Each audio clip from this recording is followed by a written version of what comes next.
Assalamualaikum warahmatullahi wabarakatuh. Halo teman-teman semua.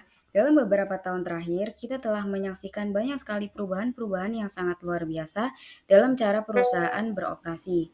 Tentunya pada kesempatan kali ini, mari kita dalami bersama-sama bagaimana manajemen digital dapat menjadi kunci untuk mencapai kesuksesan di era komunikasi modern, di mana inovasi dan kreativitas bertemu untuk menciptakan peluang-peluang yang tak terduga.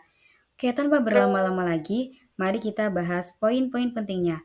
Poin yang pertama ada revolusi industri. Saat ini, kita tengah berada di revolusi industri keempat, di mana teknologi digital bukan hanya sebuah alat, tetapi juga sebuah jembatan yang menghubungkan antara perusahaan dengan konsumen. Beranjak ke poin yang kedua adalah tujuan perusahaan. Tujuan perusahaan ini adalah sebuah panduan utama yang membantu dalam menentukan arah dan strategi.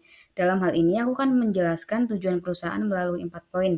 Poin yang pertama ada apa yang dibutuhkan oleh dunia, kemudian poin yang kedua adalah apa yang menjadi keunggulan unik perusahaan, kemudian bagaimana perusahaan dapat menciptakan nilai ekonomi, dan yang terakhir adalah apa yang menjadi hasrat atau passion orang-orang di perusahaan.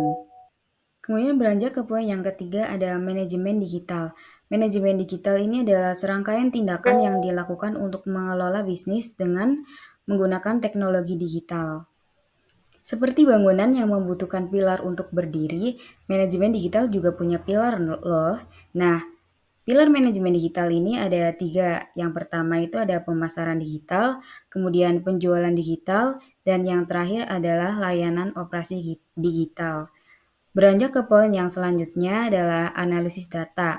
Analisis data ini adalah sebuah kegiatan dalam menganalisis data yang masih mentah, kemudian diproses dengan cara-cara tertentu sehingga menjadi sebuah kesimpulan. Kemudian beranjak ke poin yang keenam adalah interpretasi data.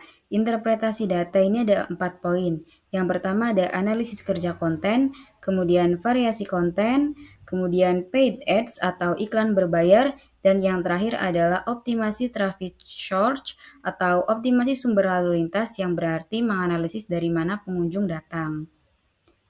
Kemudian poin yang ketujuh adalah integrasi platform. Nah, integrasi platform ini adalah proses mengintegrasikan data dari berbagai aplikasi ke dalam satu solusi. Kemudian poin yang kedelapan adalah integrasi platform digital. Nah, integrasi platform digital ini adalah proses menghubungkan berbagai sistem, aplikasi, dan data dalam ekosistem digital untuk menciptakan aliran informasi yang harmonis. Contohnya ini adalah Google Workspace. Google Workspace ini adalah sebuah aplikasi produktivitas berbasis cloud yang mengintegrasikan alat untuk berkolaborasi dan komunikasi, seperti Gmail, Google Drive, dan Google Docs. Nah, kemudian integrasi dan transformasi.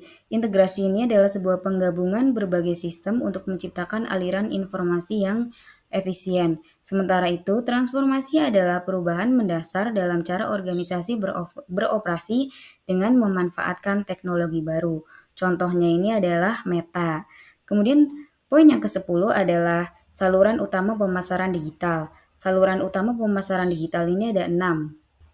Yang pertama ada website and optimasi mesin pencari, kemudian ada pemasaran digital, kemudian ada pemasaran email, pemasaran konten, kemudian ada iklan berbayar per klik atau pay per click, kemudian ada pemasaran influencer. Kemudian beranjak ke poin yang ke-11 adalah strategi konten. Strategi konten ini merupakan rencana yang dibuat untuk mengelola konten yang berguna dan efektif demi mencapai tujuan bisnis. Kemudian poin yang ke-12 adalah pemasaran konten. Pemasaran konten ini terbagi menjadi 3 poin. Yang pertama ada entertain sebagai simbol, kemudian ada convince sebagai produk, dan yang terakhir adalah inspire sebagai orang. Kemudian yang terakhir adalah manfaat manajemen digital.